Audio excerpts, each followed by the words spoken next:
Every society, from the most technologically advanced to hunter-gatherer tribes deep in the Amazon, must meet two very basic challenges every day. The first is to provide at least 7.5 liters of potable fresh water to each person. This constitutes the World Health Organization's bare minimum for survival. The second is to provide each person with 2,100 calories of food, a value the World Food Program calculates as meeting the minimal requirement for sustenance. These challenges are absolutely fundamental. They are the challenges that must be met over and over, day after day, in order to pursue any other goals. And these challenges will never go away. Long after humanity has weaned itself from dependence on fossil fuels, the challenges related to responsible stewardship of our renewable resources will remain. For these reasons, the fates of even the inhabitants of the wealthiest countries on Earth, who lead climate-controlled lives and who are most certainly not farmers, are intimately tied to the environment at both the local and global scale. In the developing world, this dependence is even more profound. Many households must produce their own food for sustenance, and ownership of or access to land and water is a precondition for survival. Even as the developing world urbanizes, shifting the locus of poverty and hunger from the countryside to the cities, it raises new challenges and sources of environmental insecurity. Because these resources are both vital and finite, there's only so much fresh water and arable land, they are valuable. And precisely because they are valuable, they have been fought over at least since the dawn of the Neolithic era some 12,000 years ago. In more modern times, concerns over access to arable land suitable for planting crops, were motivating factors behind Nazi Germany's expansion into Eastern Europe and the Soviet Union. And in contemporary times, climate change and drought, a shortage of water due to a period of prolonged abnormally low rainfall, may have been the spark that started the Syrian civil war. Yet most of the time, access to renewable resources like freshwater, land, and the food they are used to produce is secured through peaceful means. Thus, a central goal of this course will be to identify the specific conditions under which meeting these fundamental resource needs prompts a resort to violence, and how governments, civil society, and communities themselves can resolve these disputes in ways that promote sustainable development, meaningful livelihoods, and shared prosperity. I'm Cullen Hendricks, Professor and Director of Korbel Sustainability Initiatives.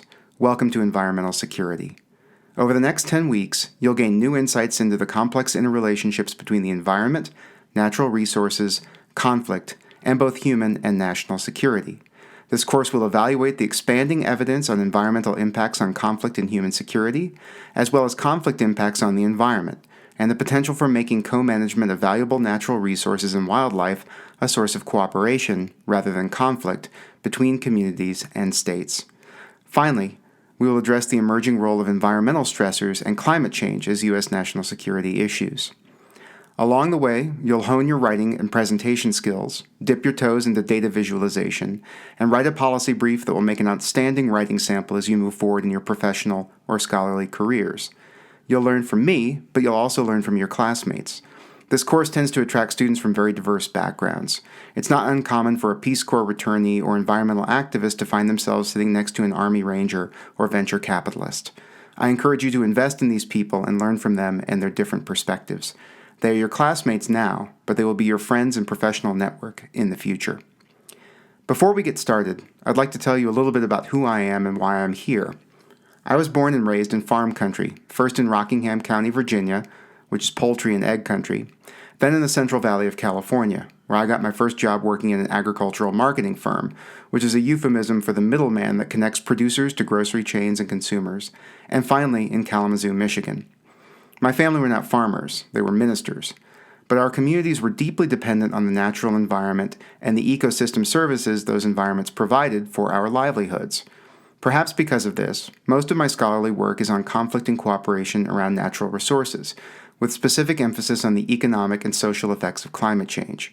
If it sounds like this course is in my wheelhouse, it is. This course is my baby. Well, it's one of my babies. Hopefully, I'll see some of you in my other baby, Political Economy of the Resource Curse. In that one, we explore the promise and perils of resource-led development. These same interests extend to my work in the policy realm. In addition to my role at Korbel, I'm a non-resident senior fellow at the Peterson Institute for International Economics in Washington, D.C., where I write and advise on issues related to agricultural and commodities trade, economic development, and geopolitics.